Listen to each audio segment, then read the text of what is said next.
నమస్కారం అండి. రామ్ రామ్, సాయి రామ్, జై శ్రీమన్నారాయణ, ఓం నమ శివాయ. ఆధా వర్షే సుభానల్లా. Good morning Holy Spirit. Hey Father, hey Holy Spirit, hey Mary, hey Jesus.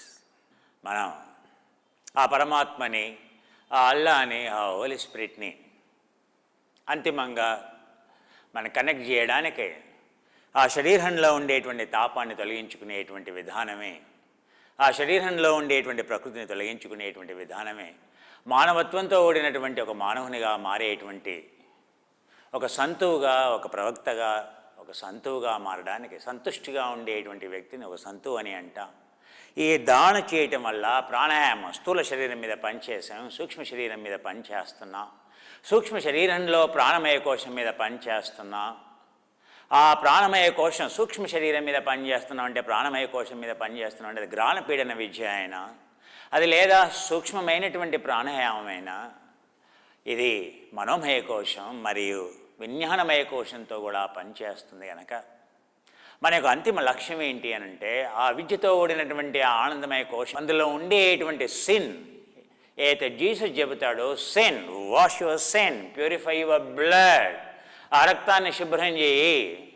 Jihadi Akbar, క్షేత్రజ్ఞనివిగాక ఈ క్షేత్రాన్ని, ఇదం శరీరం కౌంతేయ క్షేత్రమిభిధీయతే,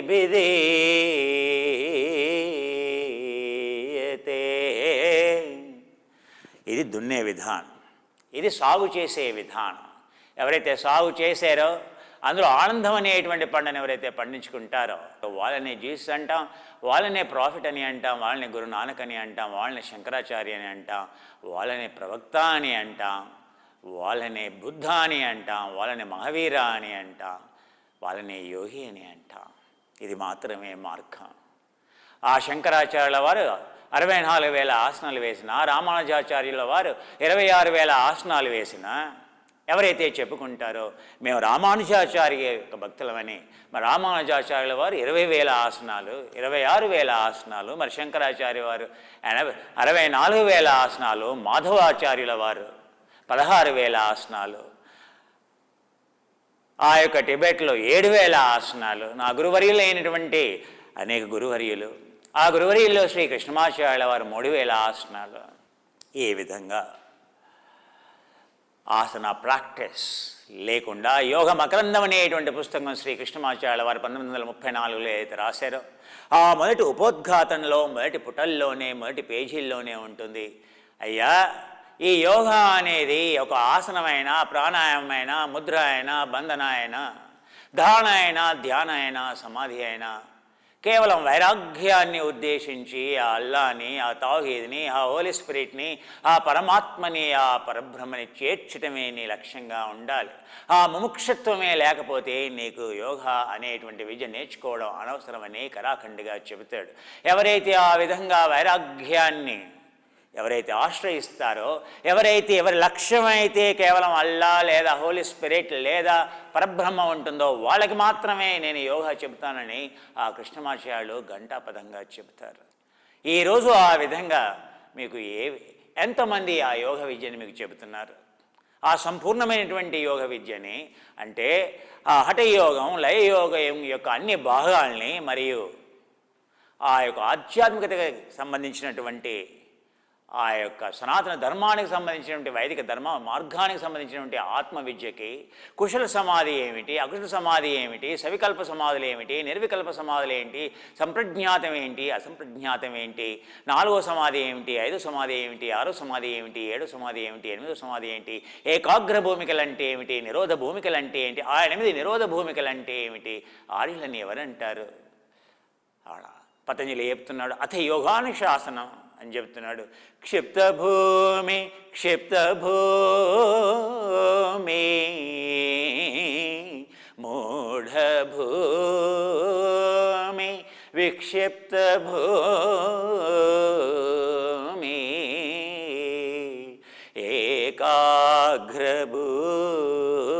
ఏకాగ్రభూమి విక్షిప్తభూమి.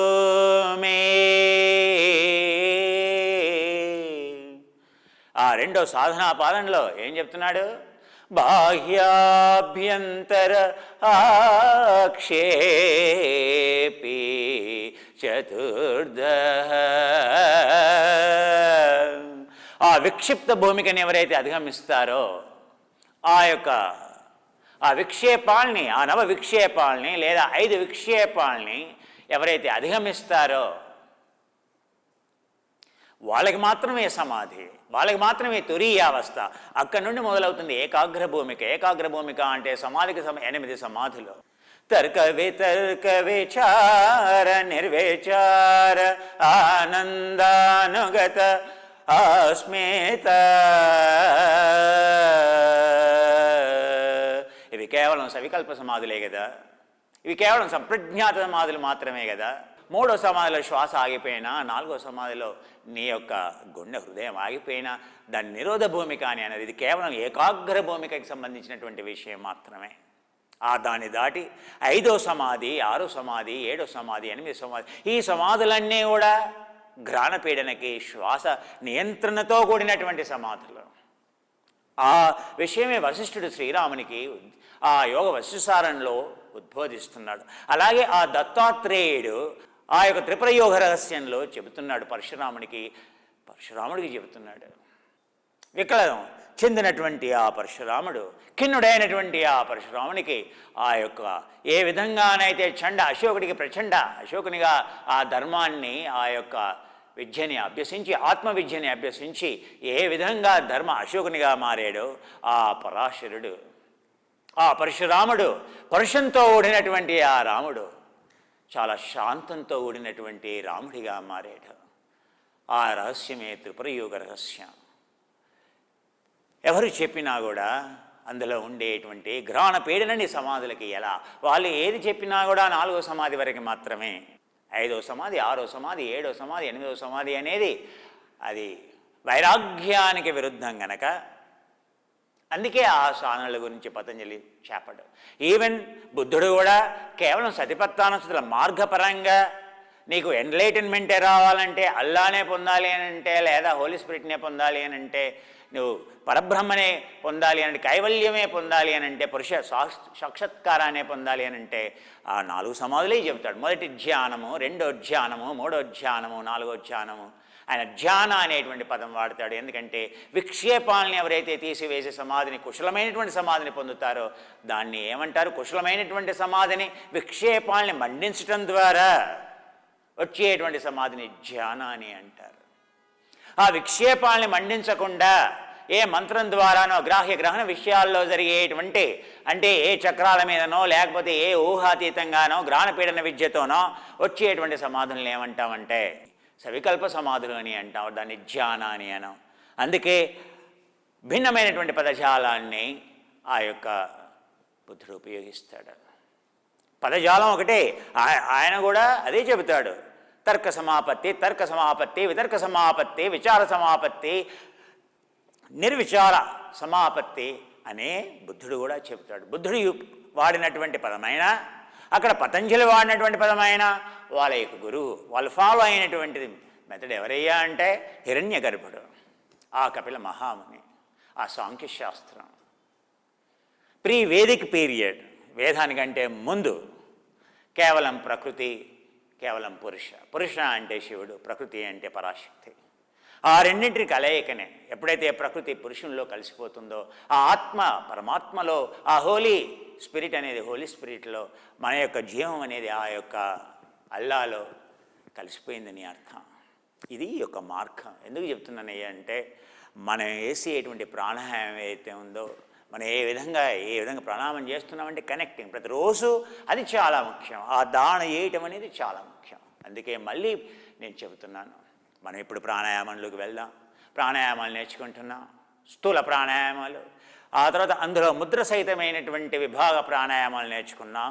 ఇప్పుడు చాలన విభాగ ప్రాణాయామాలు నేర్చుకుంటున్నాం. అంగాన్యాసంతో ఓడినటువంటి విభాగ ప్రాణాయామాలు నేర్చుకుంటున్నాం. అందులో ప్రాకృతిక వైకృతిక ఎలా కంబైన్ చేయాలి అనేటువంటి విషయంతో మనం సాధన చేస్తున్నాం. భస్త్రికా ప్రాణాయామం నేర్చుకున్నాం. దీన్ని వామచాళ భస్త్రిక అని అన్నా. దీన్ని దక్షిణ చాళ భస్త్రిక అని అన్నా. అంటే కుడిముఖ ద్వారా మృదువుగా ఇలా 40 సార్లు ఇటువైపు 40 సార్లు ఇటువైపు ఆ విధంగా చేసిన పెద్దగా శ్వాస పీల్చుకోవడాన్ని శ్వాస వదిలేయటాన్ని ఇటు వామనాసిక ద్వారా దక్షిణ నాసిక ద్వారా సమవృత్తి భస్త్రిక అని అయినా అనొచ్చు, లేదా అనులోమ విలోమ భస్త్రిక అని అయినా అనొచ్చు. అనులోమ విలోమ భస్త్రిక అనేది కాదు నాయన. ఆ విధంగా చేస్తే ఉన్న లంగ్స్ కెపాసిటీ కాస్త పోతుంది. ఆ విధంగా చేయకూడదు ప్రాణాయామం. అది శాస్త్రబద్ధంగా చేసేటువంటి ప్రాణాయామం కాదు. సో అనులోమ విలోమ భస్త్రిక ఎప్పుడైతే ఇధ పింగళ భస్త్రిక అని ఎప్పుడైతే అంటావో అప్పుడు దాన్ని ఎలా చేయాలయ్యా? సో ఇలా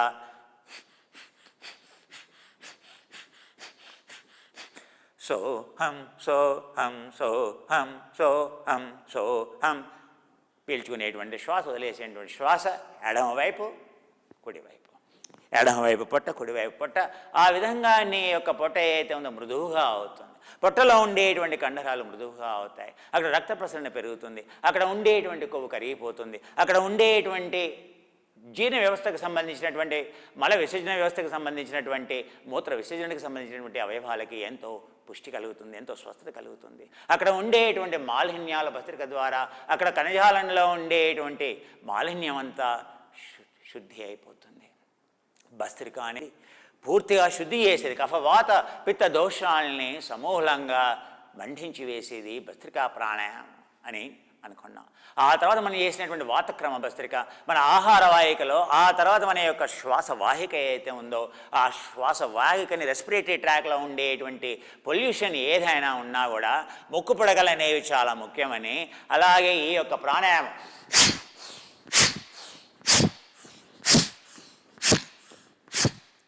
ఈ విధంగా నువ్వు ఎప్పుడు వీధిలోకి వెళ్ళినా ఎక్కడైతే పొల్యూషన్ ఉందో, ఎప్పుడైతే ధూళి లేచిందో అందులోంచి వెళ్ళావు, అందులోంచి కారు డ్రైవ్ చేసావు. కారులో వెళ్ళినంత మాత్రాన నీకు అక్కడ కారులో ఉండేటువంటి వాయువు చాలా శుద్ధ తత్వం కలిగినటువంటి శుద్ధంగా ఉందనేటువంటి విషయం నువ్వు ఏది ఉందని ఎప్పుడు ఆ అపోహలో ఉండకూడదు. ఎప్పుడు నీ కారు డస్ట్ క్లౌడ్స్లో వెళ్ళినా ధూళి ప్రదేశంలో నుంచి వెళ్ళావంటే చాలు, ఇంటికి రాగానే ఆ ప్రదేశం దాడగానే మొట్టమొదటి నువ్వు చేయాల్సిన పని ఏంటంటే వెంటనే శుద్ధి చేయాలి. మరక ఏదైనా నీ షర్ట్ మీద తినేప్పుడు ఏదైనా పడింది, నువ్వు వెయిట్ చేస్తావా? ప్లేట్ని ఆ తినేటువంటి పళ్ళాన్ని అక్కడే వదిలేస్తావు, వెంటనే వెళ్ళాలి, వెంటనే కడిగి వేయాలి. నువ్వు కడిగి వేయలేదు, నువ్వు వెయిట్ చేసావు, ఆ మరక ఏమవుతుంది? పర్మనెంట్గా ఉండిపోతుంది. సో మరకగా మారకూడదు అంటే మనసు యొక్క మరకల్ని ఏ రోజుకు ఆ రోజు తీసేయాలంటే రాత్రిపూట దాన చేసి పడుకోమని చెప్పాను. అంతేకాదు ఈ యొక్క శ్వాసకు సంబంధించినటువంటి మరకలు ఏవైతే ఉంటాయో ధూళి చేరిందంటే ఉపేక్షించకూడదు, వెంటనే వెళ్ళాలి, వాష్ బేసిన్ దగ్గరికి వెళ్ళాలి. ఏం చేయాలి? వాతక్రమ భస్త్రిక వేయాలి.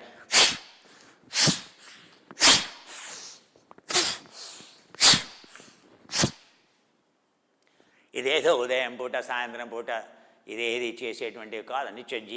నిత్య దైనందినటువంటి నిత్య నైమిత్తిక కార్యక్రమములందు ఎప్పుడు అవసరమో అప్పుడు నువ్వు చేయకుంటే యోగా చేయకుంటే యోగం యొక్క ప్రయోజనమే లేదయ్యా. ఎప్పుడు అవసరమో అప్పుడు ఉపయోగించుకోవాలి. ఆ తర్వాత శక్తి చాలన భస్త్రికల గురించి మనం చేస్తున్నాం. శక్తి చాలన భస్త్రికలు అనేవి చాలా పవర్ఫుల్. నువ్వు ఏ అవయవాన్నైనా కూడా బలంగా తయారు చేయొచ్చు. ఇది చేసే మనవి చాలా పవర్ఫుల్. ఏకం ద్వేనం త్రీణం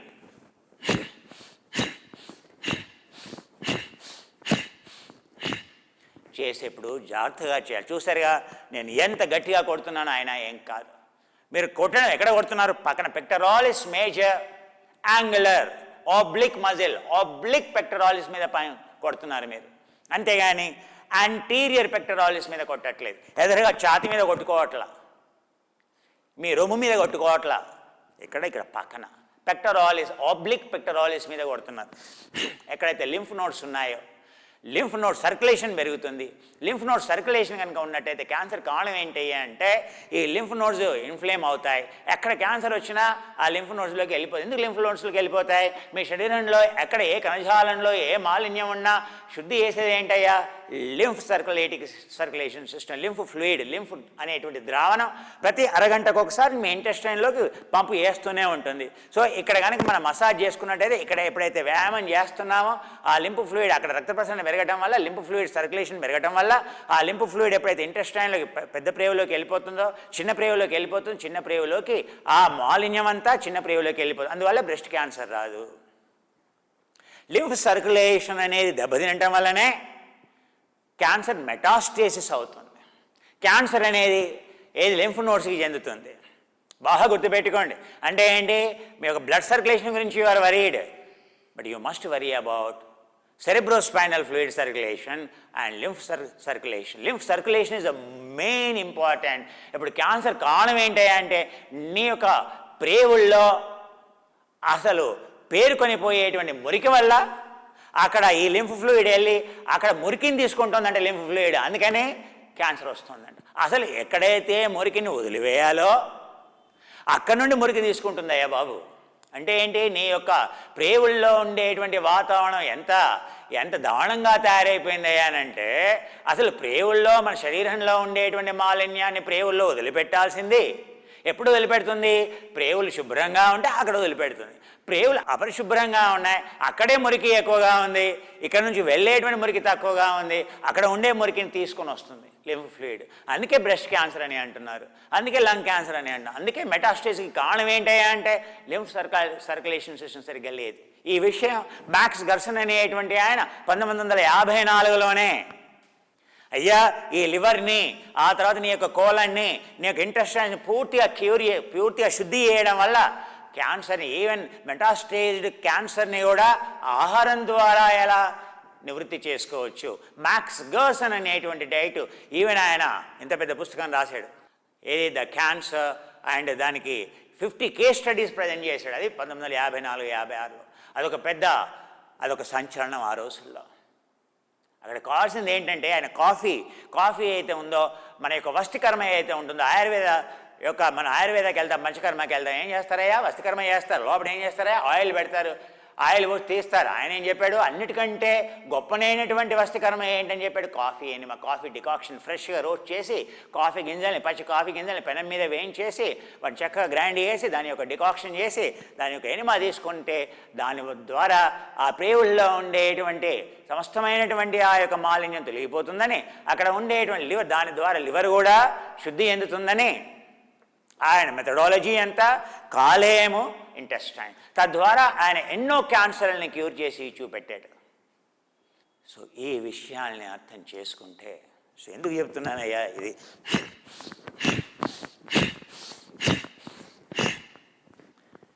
సరిగ్గా ఎక్కడ చేయాలో, ఎక్కడ కొట్టాలో అక్కడ కొట్టాలి. శిఖాయైవం షట్, వక్షస్థలాయైవం షట్, ఆ పదమి అలా ఉంటుంది అంటే అంత గట్టిగా కొట్టాలి. స్కంధాయైవ షట్, అది చేసేటువంటి విధానం. షట్చాళమస్త్రిక ఇక్కడ కాలేయం శుద్ధి మాత్రిక.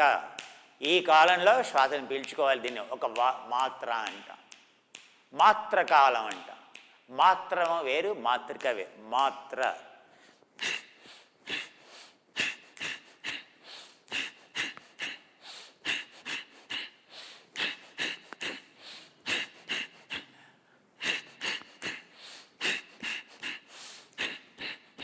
కాలేయం ఇక్కడేముంటుందే, కాలేయం ఇక్కడేముంటుంది, స్ప్లెయిన్ ఉంటుంది, ఇక్కడ స్టమక్ ఉంటుంది.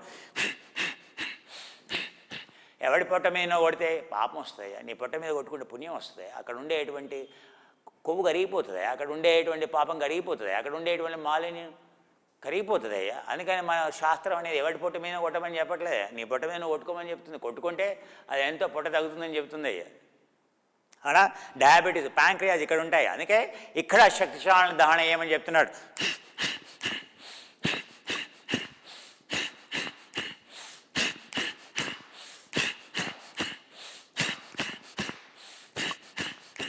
ఒక శాండ్ బ్యాగ్, ఒక ఇసుక సంచికి ఒక బాక్సర్ ఎలా కొడతాడో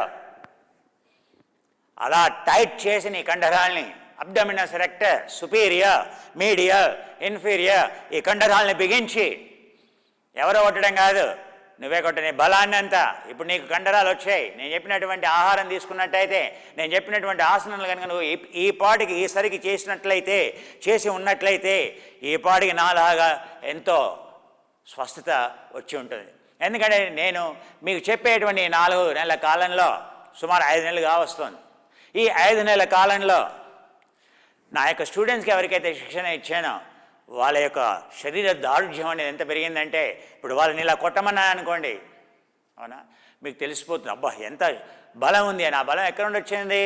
వాళ్ళు వాడేటువంటి పోషక పదార్థాల వల్ల, న్యూట్రిషన్ వల్ల, సూక్ష్మమైనటువంటి పోషక పదార్థాల వల్ల, స్థూలమైనటువంటి పోషక పదార్థాల వల్ల, సరి అయినటువంటి మీకు చెప్పినట్టుగానే వాళ్ళకి చెప్పటం వల్ల, వాళ్ళు సాధన చేయటం వల్ల. మీరు సాధన చేయలేదు, మీకు ఆ ప్రయోజనం రాలేదు. వాళ్ళు సాధన చేశారు, శుభ్రంగా వాళ్ళు ఎగిరి గంతే ఆకాశంలో తేలిపోతున్నట్టుగా ఉన్నాయి వాళ్ళ యొక్క శరీరాలు. వాళ్ళ యొక్క బరువులు తగ్గడమే కాదయ్యా, వాళ్ళ కొవ్వు కరగడమే కాదయ్యా, వాళ్ళు ఉదయం నుంచి రాత్రి వరకు ఎంతో చలాకీగా వాళ్ళ జీవితాలే మారిపోయాయ్యా. యోగా అనేది వ్యక్తిత్వం మార్చుకోవడమే కాదు, జీవితమే మారిపోతుంది. ఇంటిని స్వర్గమయంగా చేసుకునేది యోగా.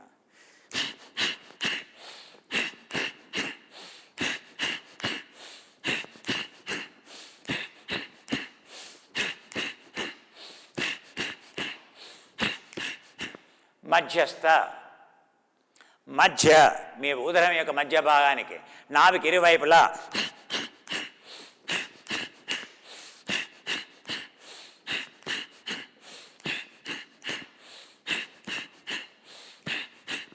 నలభై సార్లు.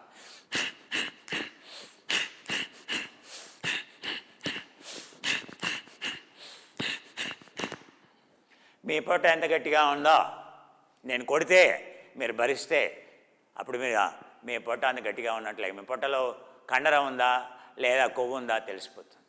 మీ పొట్టను నొక్కినప్పుడు, మీ పొట్టను బిగించినప్పుడు మీ పొట్ట ఎంత గట్టిగా అయిందో దాన్ని బట్టి తెలిసిపోతుంది అయ్యా నీ యొక్క పొట్ట ఎంత స్వస్థతతో ఉంది, ఆరోగ్యంగా ఉందా లేదా అనేటువంటి విషయం. ఇప్పుడు ఊర్ధ్వ ఉదరానికి వేసాం, మధ్య ఉదరానికి వేసాం, ఇప్పుడు అధ ఉదరం శక్తి చాలనం కరిష్యామి. అధ ఉదరంలో ఏముంటుందయ్యా? మూత్రాశయం ఉంటుంది. అందుకే ఎంటీగా ఉండాలి ఇలా వేసినప్పుడు. గర్భాశయం ఉంటుంది. అవునా? మరీ ఆడవాళ్ళకి ఇది ఎంతో ముఖ్యం. ఋతుక్రమంలో తప్పితే మిగతా ప్రతిరోజు వాళ్ళు వేస్తే కనుక వాళ్ళకి ఋతుక్రమానికి సంబంధించినటువంటి సమస్యలు ఉండనే ఉండవు. మగవాళ్ళకైతే అవునా, సో ఏది నపుంసకత్వం ఏదైతే ఉందో, ఇన్ఫిర్టిలిటీ ఏదైతే ఉందో, మేల్ ఇంపార్టెన్సీ ఏదైతే ఉందో అలాంటి సమస్యలు రావు. నాభి కింది భాగానికి 4 వేల కింది భాగంలో కుడి వైపున ఎడమ వైపున ఆ కండరాన్ని బిగించడం వల్ల, కండరాన్ని బిగించడం అంటే ఏమనుకున్నా ఎనబాలిక్.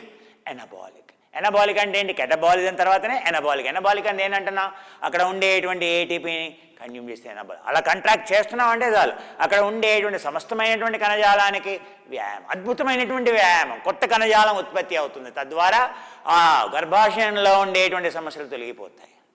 అందుకని మన వాళ్ళు ఏం చెప్పారు? ముద్ర, ఉడ్డయానము ఇలా చేసినప్పుడు ఏమన్నారు? కండని బిగించమని చెప్పారు. ఆ బిగించడాన్ని ఏమంటాం? ముద్ర అంటాం. దాన్ని ఏమంటాం? బంధనము అని అంటాం.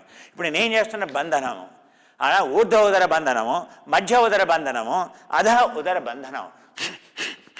దాన్ని లాకింగ్ అంటాం. లాగి పెట్టటాన్ని. నువ్వు కొట్టే ముందు లాగి పెట్టాలి. నువ్వు లాగి పెట్టావు, కారు వెళ్ళినా కూడా ఏం కాదు. So this is a book of authentic Himalayan yoga or a Krishnamacharya's yoga are called, whatever you call so-called Ashtanga yoga comes from Kurantaka.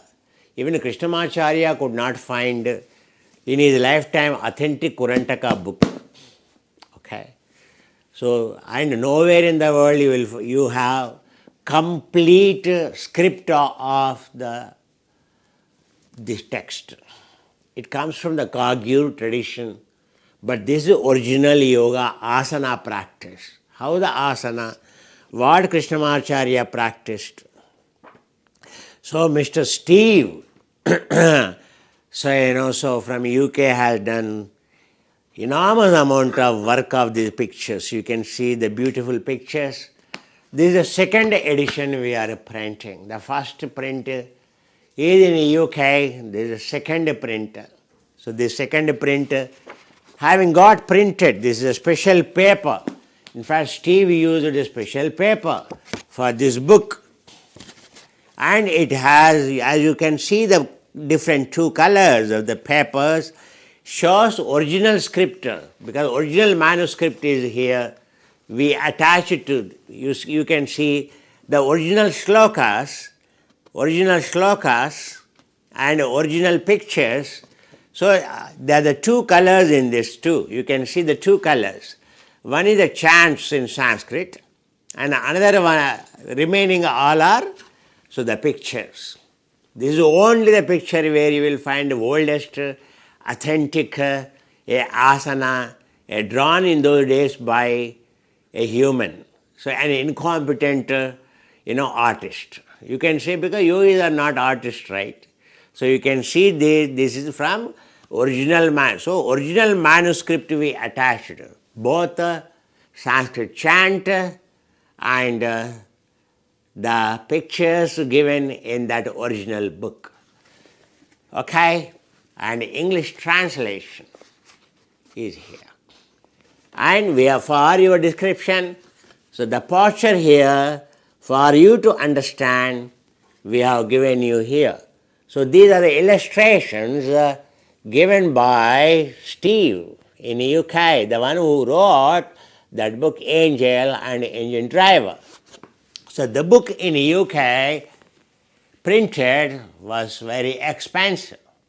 So now this book in India, no compromise, but definitely in India when you publish or when you get it printed, it is economic comparatively.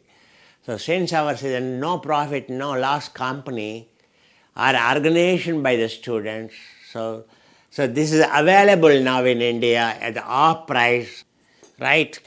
Now, so this is the first demonstration of addition. It is in fact, it will bring a lot of goodness having Himalayas, a authentic scripture at your home from your Guru. It is as good as a holy, a Bible or a Quran, much more than that, because this is original script. Okay? So own a copy.